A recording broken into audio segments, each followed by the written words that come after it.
All right, so now that we have our tracker set up and we can at least add a new meal and add a workout from within our code, and we also have the stats showing, now I want to create our app class so we can handle events and all that. Now we don't need any of this, so we can just get rid of all of it.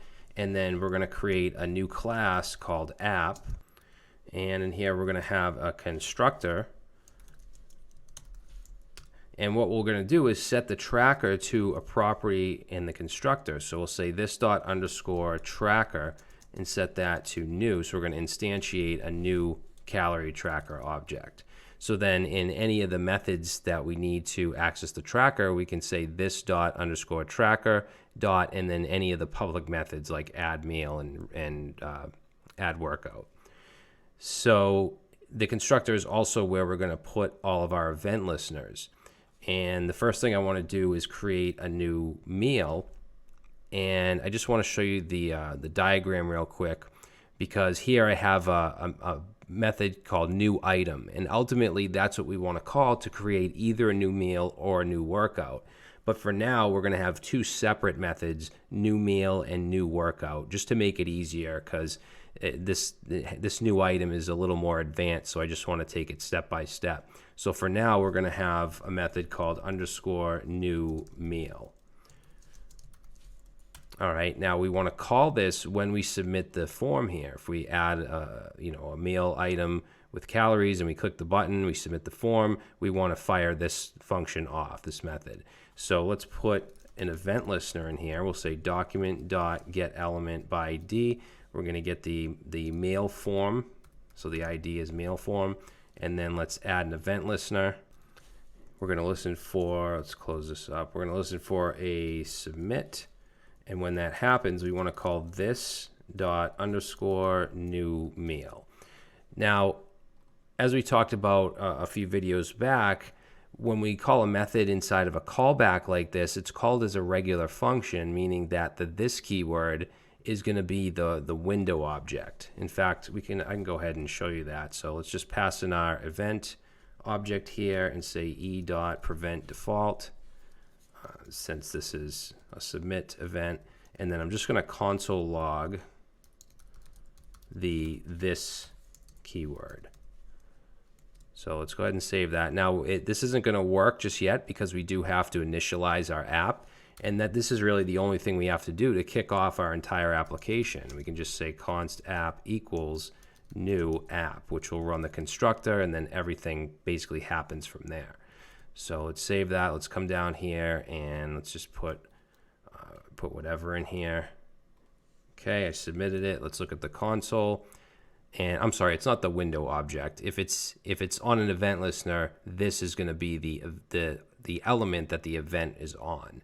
If it's in just a regular function, then it's the window object.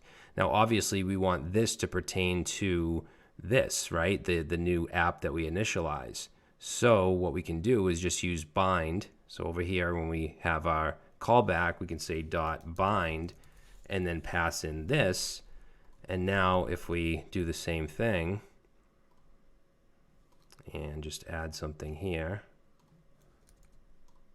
you can see that this now pertains to our app instance, and you can see the tracker there as well. Okay, so now that we've done that, let's get the input fields. So I'm just going to get rid of that, and I'm just going to create a variable called name and set that to document.getElement by ID, and the input has an ID of meal-name.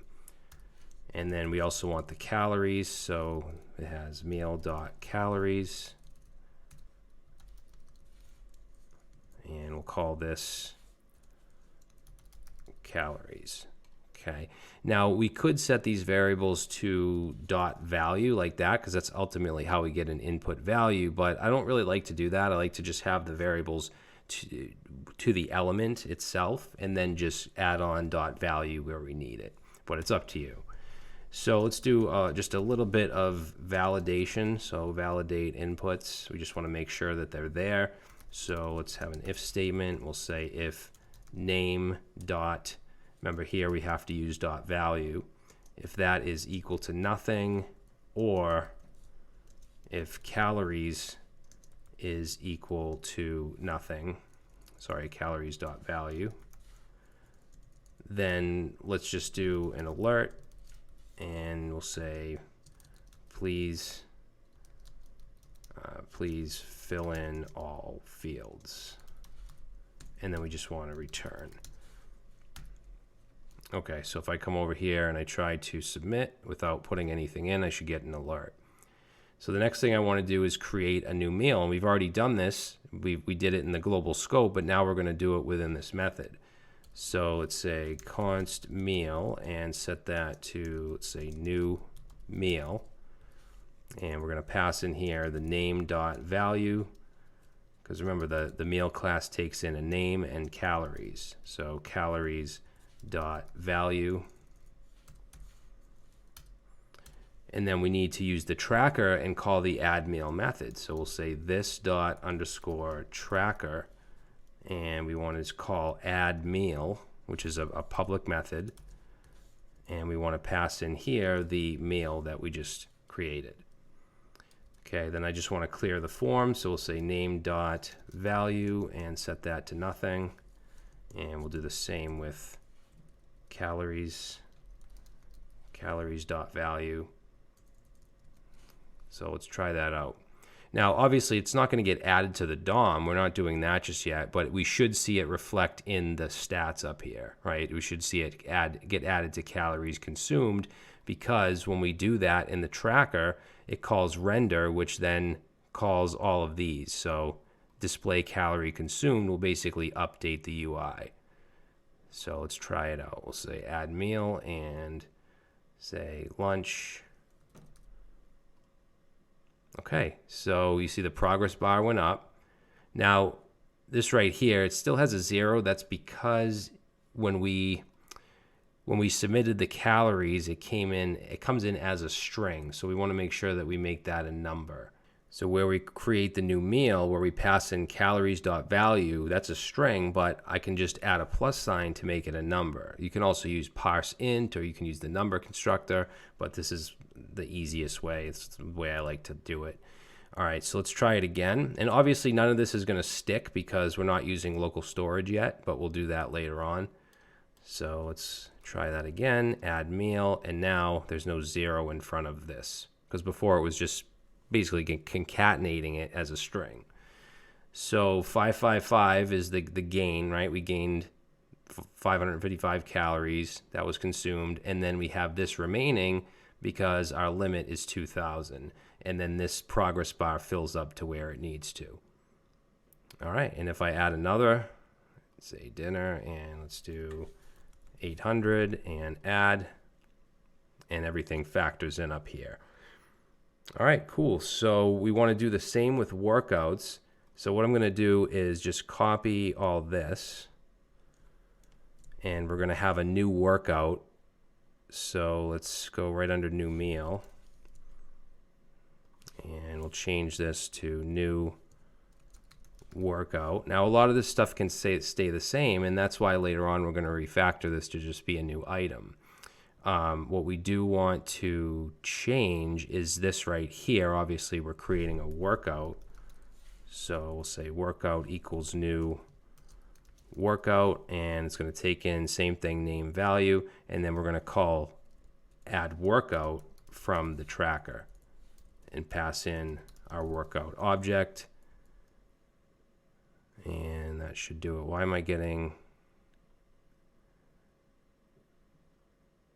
why is there an extra curly brace here?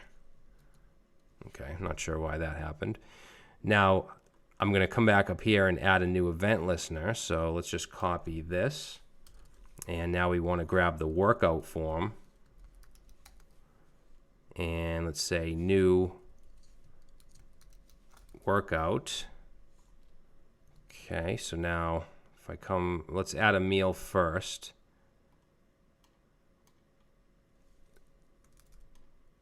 And then if I come over here and add a workout, say 300. Oh, you know what? Right here. So for the for the IDs, we have to change that. This is going to be workout name and workout calories. So let's see, we'll add a meal again, add workout, and you can see that it went down. So it went all the way up here when I added the meal, then I added a workout and it went down. The gain loss also went down. Now if I don't have any meals and I add a workout, I'm just doing the 3 digits just because it's quicker.